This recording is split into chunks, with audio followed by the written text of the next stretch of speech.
Vous est-il déjà arrivé d'entrer dans une pièce et d'avoir oublié pourquoi vous y étiez allé? D'être au milieu d'une conversation et que le mot que vous cherchez disparaisse complètement. La plupart des gens attribuent cela au vieillissement. Ils se disent « c'est normal, c'est mon âge ». Et voici le problème avec cette pensée. Ce n'est pas entièrement vrai. Voici ce que la science nous dit réellement. Le cerveau n'est pas une machine qui rouille lentement. C'est l'un des tissus les plus dynamiques et les plus régénérateurs de tout votre corps, à condition que vous lui donniez ce dont il a besoin. Nous savons aujourd'hui que le cerveau peut faire pousser de nouveaux neurones, réparer des connexions endommagées et construire des circuits de mémoire plus solides même après 60 ans. Mais cette capacité de régénération ne se produit pas au hasard. Elle dépend de conditions biologiques très précises, façonnées presque entièrement par vos habitudes quotidiennes. Ce qui me préoccupe profondément en tant que cardiologue qui suit des patients après 50 ans, c'est que nous traversons une épidémie mondiale silencieuse de déclin cognitif. En 2020, 54 millions de personnes souffraient de la maladie d'Alzheimer ou d'autres formes de démence. Et ce processus commence bien plus tôt que les gens ne le pensent, souvent dans la quarantaine, non pas à cause de mauvais gènes, mais à cause d'habitudes quotidiennes qui privent le cerveau de ce dont il a besoin. La bonne nouvelle, et c'est une très puissante bonne nouvelle, c'est que vos habitudes ont un impact plus important sur votre cerveau que votre génétique. Vos choix de vie comptent plus que votre ADN. Aujourd'hui, je vais vous présenter 5 habitudes scientifiquement validées qui boostent la mémoire, protègent les neurones et déclenchent des processus de réparation profonds à l'intérieur de votre cerveau pendant que vous dormez. Restez avec moi parce que chacune de ces habitudes est applicable dès ce soir. Commençons par l'élément le plus important et le moins compris de tout ce puzzle, ce qui se passe dans votre cerveau pendant que vous dormez.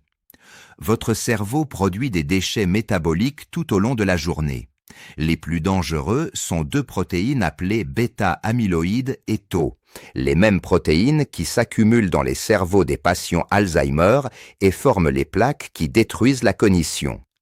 Pendant des décennies, les scientifiques ont cherché comment le cerveau élimine ces toxines. La réponse a été découverte en 2012 par le docteur Mike Nedergaard à l'université de Rochester et a révolutionné les neurosciences. Elle a découvert que le cerveau possède son propre système de nettoyage appelé le système glymphatique. Pendant le sommeil profond, des cellules spécialisées appelées astrocytes rétrécissent, ouvrant des canaux autour des vaisseaux sanguins. Le liquide céphalo-rachidien s'y engouffre, traverse le tissu cérébral et emporte les déchets toxiques avec lui. Pensez-y comme un lave-vaisselle qui tourne la nuit pendant que vous dormez. Et une étude publiée en 2025 dans Nature Communications a confirmé directement chez des humains que ce système élimine significativement plus de biomarqueurs d'Alzheimer pendant un sommeil normal que chez des personnes privées de sommeil. Le sommeil n'est pas du temps perdu, c'est le programme de maintenance le plus critique de votre cerveau. Pour maximiser ce nettoyage nocturne, dormez sur le côté, maintenez votre chambre entre 18 et 20 degrés et couchez-vous à la même heure chaque soir. Ce qui bloque ce système, l'alcool, même modéré, réduit significativement le sommeil profond réparateur. Les somnifères artificiels bloquent les phases naturelles de sommeil. Et dormir moins de 7 heures suffit à altérer la fonction glymphatique de façon chronique. Si vous dormez moins de 7 heures, votre cerveau ne se nettoie pas complètement chaque nuit. Avant d'aller plus loin, bienvenue sur la chaîne du docteur Christian Brentano-Fonck, où nous traduisons la science médicale en stratégies concrètes applicables dès aujourd'hui. Cliquez sur le bouton d'abonnement et dites-moi dans les commentaires de quel pays regardez-vous cette vidéo. Nous avons des spectateurs sur 6 continents et votre présence nous motive à continuer. Parlons maintenant de la molécule la plus puissante que votre cerveau produit.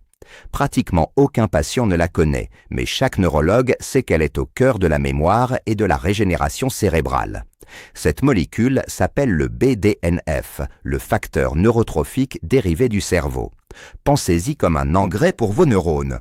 Tout comme une plante a besoin de nutriments pour développer des racines solides et survivre, vos neurones ont besoin du BDNF pour développer de nouvelles connexions, renforcer les synapses existantes et résister au vieillissement.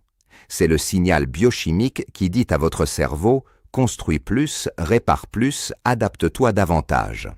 Les personnes atteintes d'Alzheimer ont des niveaux de BDNF significativement réduits dans l'hippocampe, la région cérébrale critique pour la formation de nouveaux souvenirs.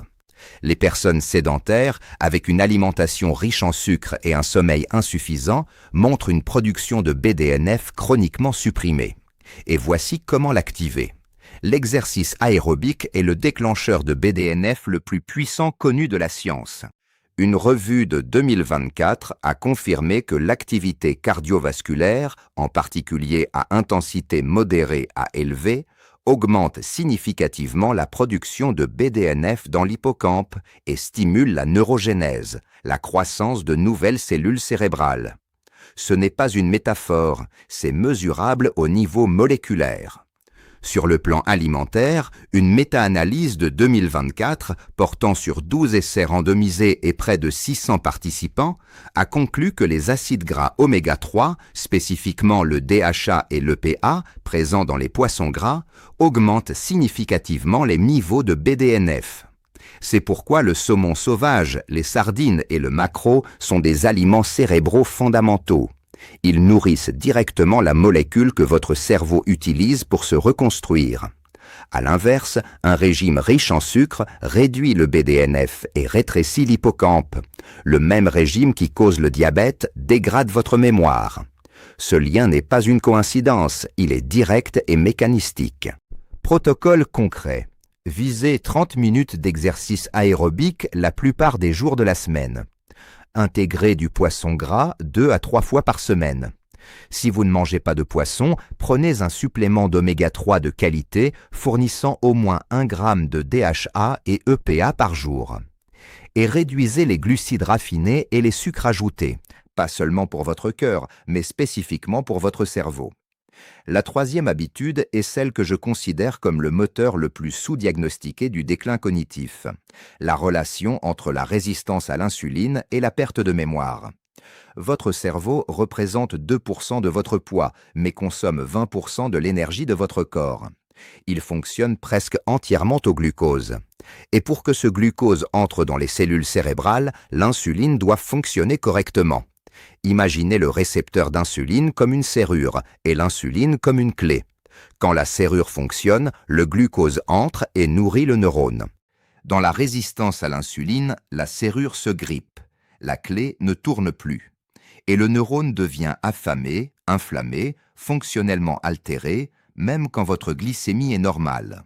C'est si bien établi que certains chercheurs appellent aujourd'hui Alzheimer le diabète de type 3. Un essai clinique publié dans Cell Métabolisme en 2024 a montré que des adultes plus âgés avec résistance à l'insuline, qui suivaient un protocole de jeûne intermittent pendant 8 semaines, amélioraient à la fois leur signalisation insulinique neuronale et réduisaient leur âge cérébral biologique mesuré à l'IRM. Ce n'est pas juste perdre du poids, c'est ralentir le vieillissement de votre cerveau. Pendant le jeûne, le foie produit des corps cétoniques, notamment le bêta-hydroxybutyrate, qui traverse facilement la barrière hémato-encéphalique, alimente les neurones efficacement et réduisent l'accumulation d'amyloïdes. Protocole concret. Commencez par un jeûne nocturne de 12 heures, simplement en arrêtant de manger à 20 heures et en prenant votre premier repas à 8 heures. Éliminez les boissons sucrées, le pain blanc et les snacks ultra transformés. Ce ne sont pas des calories vides. Ils altèrent activement la signalisation insulinique de votre cerveau chaque jour. La quatrième habitude concerne quelque chose que pratiquement tout le monde vit, mais dont très peu comprennent l'impact neurologique réel, le stress chronique. Voici ce que la plupart des gens ne savent pas. Le stress chronique de faible intensité, celui avec lequel des dizaines de millions de personnes vivent chaque jour, détruit physiquement leur hardware de mémoire. Quand le cortisol reste chroniquement élevé, l'hippocampe, votre centre de mémoire primaire, paye un prix considérable. Des décennies de neurosciences documentent que le cortisol chronique provoque un rétrécissement mesurable des dendrites hippocampiques, réduit la densité des épines dendritiques et bloque activement la neurogénèse dans la région même responsable de la formation de nouveaux souvenirs. Il altère également le système glymphatique, réduisant la capacité du cerveau à éliminer les protéines toxiques la nuit. Un cercle vicieux de dommages qui s'accumule silencieusement. La méditation de pleine conscience, même 10 minutes par jour, réduit mesurablement les niveaux de cortisol. La respiration diaphragmatique lente et profonde active directement le système nerveux parasympathique et contrecarre la réponse au stress en temps réel. Protocole concret. Chaque fois que vous sentez le stress monter, essayez la respiration en boîte. Inspirez 4 temps, retenez 4, expirez 4, retenez 4. Répétez 5 fois. Ce n'est pas un luxe bien-être. C'est une intervention neuroprotectrice soutenue par la science. Avant la dernière habitude, prenez 5 secondes pour appuyer sur le bouton d'abonnement si cette vidéo vous apporte de la valeur. Et dites-moi dans les commentaires laquelle de ces 4 habitudes pratiquez-vous déjà. Votre réponse aide cette communauté à apprendre ensemble. La 5e et dernière habitude, je l'ai gardée pour la fin parce que ses effets sont visibles dès le lendemain. Je parle du mouvement physique, mais du bon type. Une analyse majeure de 2024 portant sur 133 essais contrôlés randomisés a confirmé que les activités qui élèvent le rythme cardiaque sont significativement meilleures pour la santé cérébrale que le mouvement de faible intensité seul. L'augmentation du rythme cardiaque entraîne une augmentation du flux sanguin cérébral qui délivre oxygène, glucose et facteurs de croissance directement aux neurones. Et une étude publiée dans l'International Journal of Behavioral Nutrition and Physical Activity a trouvé que des adultes entre 50 et 83 ans qui ajoutaient seulement 30 minutes d'exercice modéré un jour donné obtenaient de meilleurs résultats au test de mémoire 24 heures plus tard. Un seul entraînement, une fenêtre de 24 heures de mémoire améliorée. Et l'exercice prépare également votre système glymphatique à se nettoyer plus efficacement la nuit.